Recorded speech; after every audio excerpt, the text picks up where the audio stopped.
Greetings, gamers! So the new Chewbacca event is finally here. We get our chance to have the original trilogy Chewbacca, and it's a legendary character. And the difficulty that they have made into each of these stages to get a 7-star Chewbacca is equally worthy of legendary status. Now, when legendaries have come out in the past, they've been difficult for their stage in the game. It's been a while since we've had one, so it's tough to remember the difficulty that comes with them. But with Chewbacca, this is definitely some of the hardest content in the game. As I made my way up, even when I thought my bounty hunters were good, when I got to tier 6, tier 7, that's when I started to rage, felt like quitting.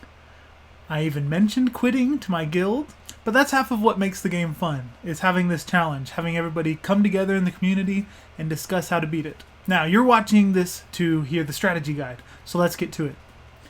I'm going to explain what I used to win, which is just what I had, the mods I used, my strategy during the battle, the mechanics going into the battle, as well as, in a perfect world, what bounty hunters I would choose if I had all the new ones.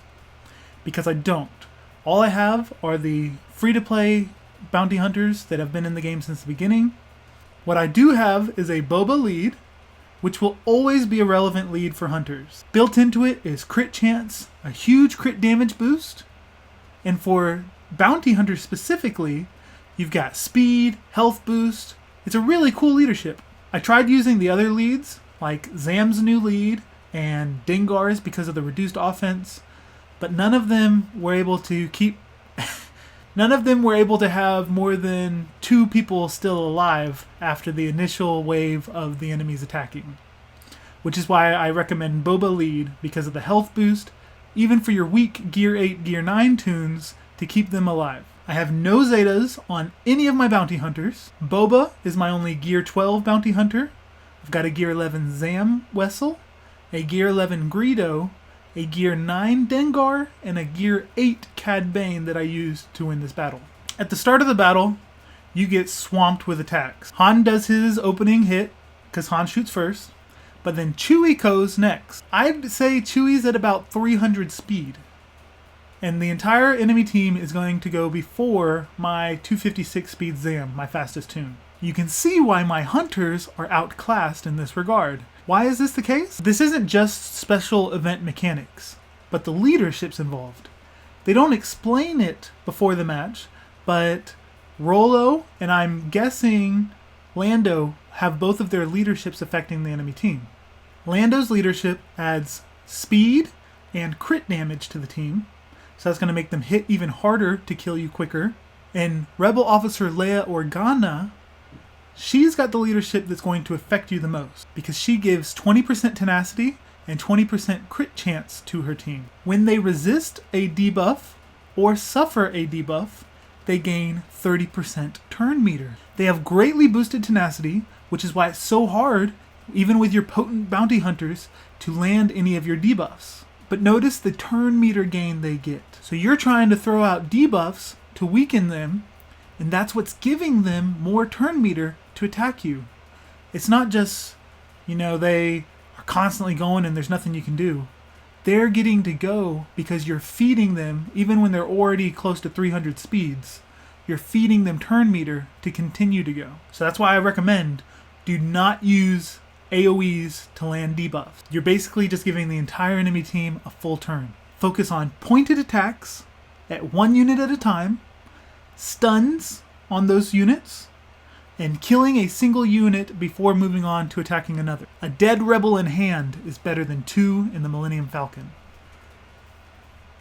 The kill order for fighting these enemies is going to be Chewbacca first. Most importantly, you gotta get him out of the way. Once Chewbacca's dead, Guard is removed, since he's no longer there to protect his buddies. Guard is removed from Han Solo and Leia Organa. Once you've got that removed, you can then kill them.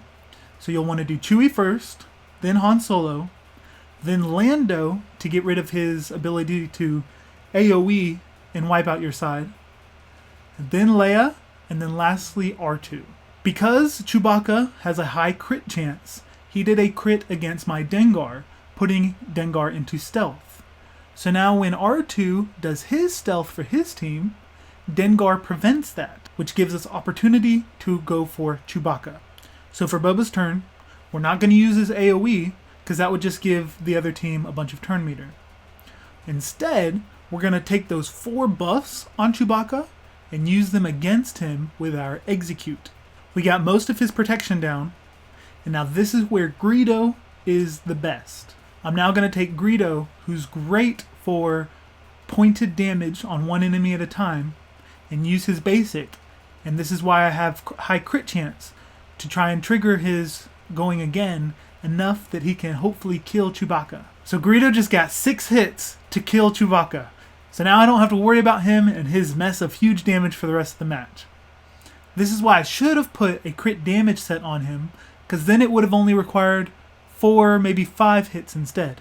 Now for my Greedo to hit him 6 times, there was only about a 4% chance of that occurring, which is low, but high enough that if you just do this battle over and over, following this guide, you'll get that lucky chance to have Greedo hit Chewie enough that he kills him. From there, the battle becomes a lot easier. That's also why it took me 3 hours of repeated attempts until I finally got lucky enough to have that work. Notice here how R2 gets to go again, and my Cad Bane is almost at full turn meter. So if you can get Cad to a greater speed, I'd recommend 200 or 220 maybe. Then at this point, he would have been able to stun and remove the buffs, even the foresight, off of R2-D2, which would have kept our team from getting burned and helped them survive. Since we didn't get to do that though, we're going to take Cad and target an enemy that has high turn meter, since he removes 50% of it. We don't want Lando to do another AoE, since getting crits causes him to reset his cooldowns. Now Boba doesn't have Hunter's Resolve, so if he dies now, he's done. But I do have him with a high health pool, because I noticed that the enemies are highly dependent upon critical hits. And because the speed of my toons doesn't matter all that much, seeing as how they only get a few turns, I decided to test out using the rarely used crit avoidance arrows. So just on a couple of my toons, like Boba and Zam, where they were already super fast, but didn't need to be that fast, I decided to put a crit avoidance arrow.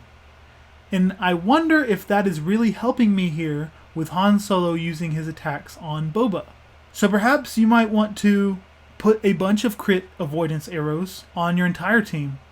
That might be able to help you survive some of these huge attacks. So I know generally we don't want AoEs, and because I'm worried about Lando and Leia doing their big damage attacks, I'm going to go ahead and use Boba's AoE to try and get ability block on them to keep them from using their devastating specials. Now that Greedo's getting a turn without ability block and Chewie's out of the picture, anytime you can use his wave of the hand that removes turn meter, do it. So I'm going to look for the highest turn meter enemy, take away their turn meter, and then try and target who I want to kill next with his basic.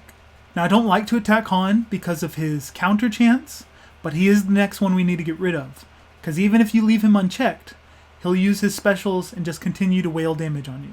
So let's attack Han and hope we have the same luck that we did with fighting Chewbacca. Again, I'm not going to lay out his thermals because that would just give the entire other team turn meter. I got 2 critical hits. That's okay, good damage. And at least he didn't get countered. And that's the special we were trying to avoid from Han, because he killed the unit and got turn meter. So I think the battle could have gone better than it has. It's looking very dangerous now. I can't be countered by Han with my attack, and I want to use my Mini Mind Mayhem to reduce the enemy's turn meter by 50%.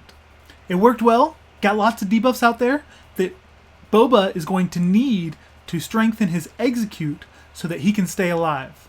The rest of the strategy for this match is going to be execute, get Hunter's Resolve. They kill me, I then execute, get Hunter's Resolve, and stay alive to win the match. Okay. So the next person we wanted to kill was Han Solo. Because he buffed himself, there are now 5 buffs that I can remove with my execute. That should be enough to kill him, and I'll finally get my contract. Yes! 53,000 damage. Good. Okay. Now that Boba has Hunter's Resolve, and Dengar's in stealth. He'll take any basics or any single target attacks from the enemies, so that's good. And it's okay if he dies. So we can safely use his ability block again to try and keep the enemies from using their AoEs to kill Dengar, and they'll just use their basics to kill Boba. Boba got stunned, that's not good. Let's see if we can get another stun on an enemy. Good, we got a stun. I don't know what happened here as to why she immediately took a turn and my people didn't gain turn meter. Feel like that's a little broken. I also don't know why the ability block went away on Lando and he gets to use his AoE. What we're seeing here, I guess, is another mechanic built into this event where whatever debuffs they have, they just get to go away. But thankfully, the thermal detonators from Mini Mind Mayhem are doing their damage and taking out a lot of the health on the enemies. So even though Lando was ability blocked, he just got rid of it and was able to AoE to kill Dengar. So now it's just Boba versus the enemies. So now our goal is going to be to kill Leia and then R2. Okay. Now I have a tough choice. I already have Hunter's Resolve. But I'm afraid that if I keep both of them alive, that I won't get another chance to attack. I'm going to kill Leia with Execute. I kind of instantly regret that. Because now it's just Boba versus R2 with no Hunter's Resolve, and Boba keeps getting Foresight. I don't want to use ability block or anything. It's actually really good if R2 decides to stealth and put Foresight on himself. Because if you have Execute with Boba, you can just use that Foresight as a bonus damage to attack R2. No, I have so much health! I'm winning! R2 shouldn't just... Okay, I resisted. I've only got one buff. Yes! 30,000 hit for a kill. I was so close. Had such little health. I did it. Oh. I would have freaked out if I had died when I got so close.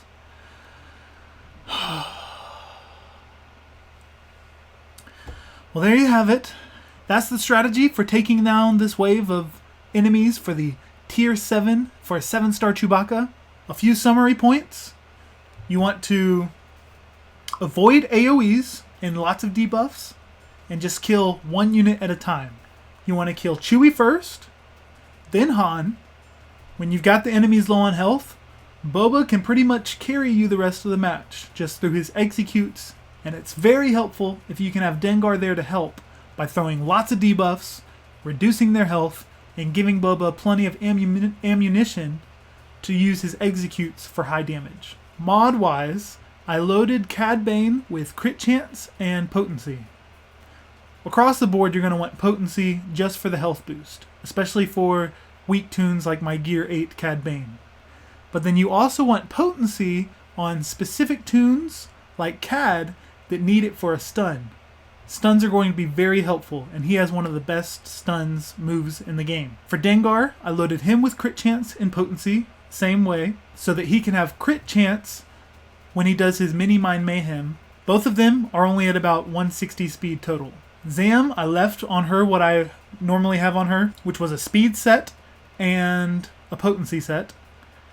Zam is at 256 speed from a plus 93 speed from her mods. For Boba, I normally have him modded with crit damage and potency, so he came in at a 245 speed with 98% potency. Greedo for this was highly modded with crit chance and speed. He had 102 additional speed from a speed set with secondaries, but that's just one I pulled off of my Infiz Nest from Arena. You don't need that much speed. Ideally, I would recommend doing a crit damage set with a crit chance set, and make sure that you get his crit chance. You want to shoot for 60%. Mine was at 55%. The reason you want to get that high crit chance, let's say you have 60%. Boba's lead gives you 10%, and then when Greedo does his special that gives all bounty hunters crit chance up, now you're looking at 95% crit chance, so it's a guaranteed just about every time he does his attack at getting a critical hit. Now, is this the perfect team? If I had all the new bounty hunters, 7-star, would I choose this team still? The answer is no. If I had Bosk or if I had Jango, especially Bosk, I would put them into this team. Jango could be really helpful whether under a Bosk lead or a Boba lead. One, he's got his own bounty hunter's resolve, so he's another unit that you don't have to worry about dying because he'll come back to life, so he can soak up a lot of the enemy hits. And unlike Boba, who needs a Zeta to get protection back, it's just built into the basic kit of Jango that when he kills an enemy unit, he gets Hunter's Resolve and full protection. Had my Boba had the Zeta, that battle would have gone a lot smoother, and I wouldn't have worried as much at the end about losing.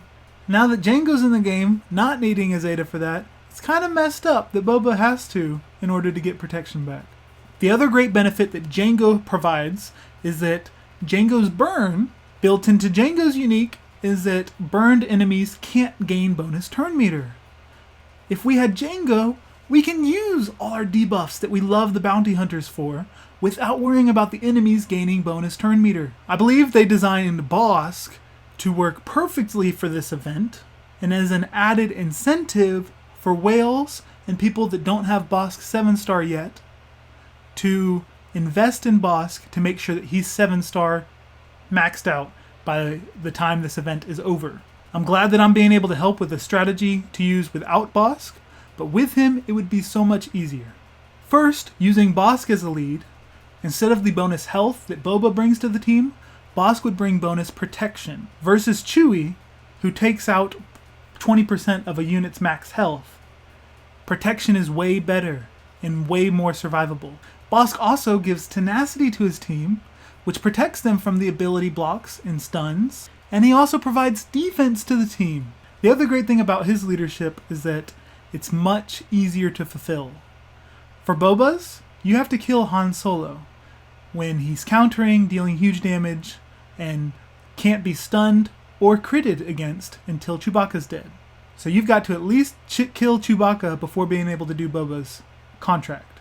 Not the case with Bosk. Why I would use Bosk in a team, whether it's under a Boba lead or under his own lead, is because he's a much bulkier unit than Zam, and that's who I would have replaced him with. And he's a much bulkier unit than IG-88, who, even though I have at Gear 12, is still too weak and only provides the AoE debuffs that we don't want.